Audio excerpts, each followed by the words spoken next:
গরম খাবার অনেকেরই পছন্দ, তবে অনেকেই রান্নার সুবিধার্থে কেউ কেউ সময় বাঁচাতে একসঙ্গে বেশি পরিমাণ রান্না করে ফ্রিজে রেখে দেন এবং পরে সেটি গরম করে খান। মেডিকেল শাস্ত্রে এখন এটা দিনের মতো পরিষ্কার যে কিছু খাবার বারবার গরম করে খেলে আসতে পারে ঘোর বিপদ। এতে খাবারের পুষ্টিগুণ যেমন কমে যায়, তেমনি বেড়ে যায় রোগের ঝুঁকি। তাই ডাক্তাররা সবসময় টাটকা খাবার খাওয়ার পরামর্শ দিয়ে থাকেন।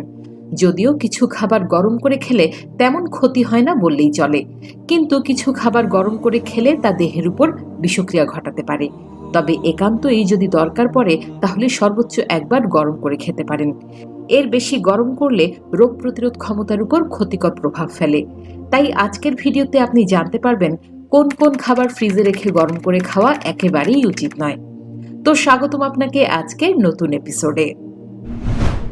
ভাত ভাত রান্না করার সময় তাতে বেসিল সিরিয়াস ব্যাকটেরিয়া তৈরি হয়। রান্না করা ভাত ফের গরম করলে এই ব্যাকটেরিয়ার সংখ্যায় দ্বিগুণ হয়ে গিয়ে ডায়রিয়া পর্যন্ত হতে পারে। বিশেষজ্ঞদের মতে এই ব্যাকটেরিয়া চাল সিদ্ধ করে ভাত তৈরি হয়ে যাওয়ার পরও বেঁচে থাকে। স্বাভাবিক তাপমাত্রায় রেখে দিলে এই ব্যাকটেরিয়ার বংশ বিস্তার করে, শুরু হয় বিষক্রিয়া। আবার ভাত 5 থেকে 55 ডিগ্রি সেলসিয়াস তাপমাত্রায় ফের গরম করা হলে এই ব্যাকটেরিয়া সক্রিয় হয়ে ওঠে।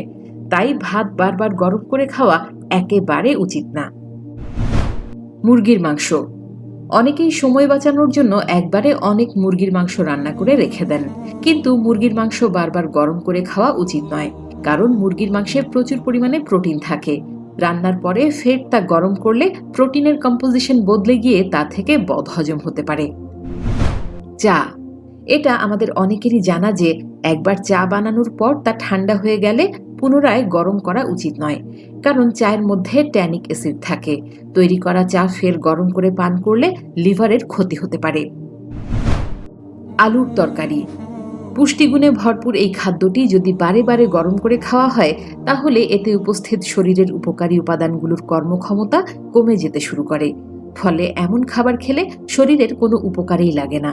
শুধু তাই নয়, একাধিক কেস স্টাডি থেকে দেখা গেছে বারবার গরম করে আলু দিয়ে বানানো কোনো তরকারি খেলে পেট খারাপ হওয়ার সম্ভাবনা বেড়ে যায়, সেই সঙ্গে ফুড পয়জনিং হওয়ার সম্ভাবনাও থাকে।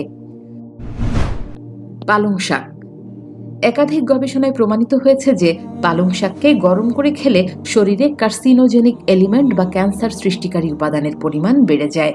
ফলে ক্যান্সার রোগে আক্রান্ত হওয়ার আশঙ্কা বহুগুণে বৃদ্ধি পায়। আসলে পালং শাকে উপস্থিত নাইট্রেট গরম করার পর নাইট্রাইটসে রূপান্তরিত হয়ে যায়, আর এই উপাদানটি শরীরের পক্ষে একেবারেই ভালো নয়। তাই তো পালং শাক রান্না করার সঙ্গে সঙ্গে খেয়ে নেওয়ার পরামর্শ দেন চিকিৎসকেরা। মাশরুম সাধারণত মাশরুমের ফাইবার ও এনজাইম হজমে সহায়তা করে। এটি অন্ত্রে উপকারী ব্যাকটেরিয়ার কাজ বৃদ্ধিতে সাহায্য করে এবং কোলনের পুষ্টি উপাদান শোষণকেও বাড়াতে সাহায্য করে। আর তাই মাশরুম একবার রান্নার পরে দ্বিতীয়বার গরম করে খেলে তা আমাদের পেটের জন্য অনেক ক্ষতিকর। ডিম যদি দ্বিতীয়বার গরম করা হয় তাহলে এর পুষ্টিগুণ নষ্ট হয়। ডিমের মধ্যে নানা ক্ষতিকর ব্যাকটেরিয়া জন্মে। এসব ব্যাকটেরিয়া পেটের জন্য খুবই ক্ষতিকর। এছাড়া ডিম দ্বিতীয়বার গরম করলে এর মধ্যে থাকা নাইট্রোজেন অক্সিডাইজড হয়, যা ক্যান্সারের ঝুঁকি বাড়ায়। এ কারণে পুষ্টিবিদদের মতে ডিম রান্না কিংবা ভাজা যেভাবেই খান না কেন কোনোভাবেই দ্বিতীয়বার গরম করে খাওয়া ঠিক নয়। স্বাস্থ্যকর জীবনযাপন করুন, সুস্থ থাকুন, ভালো থাকুন।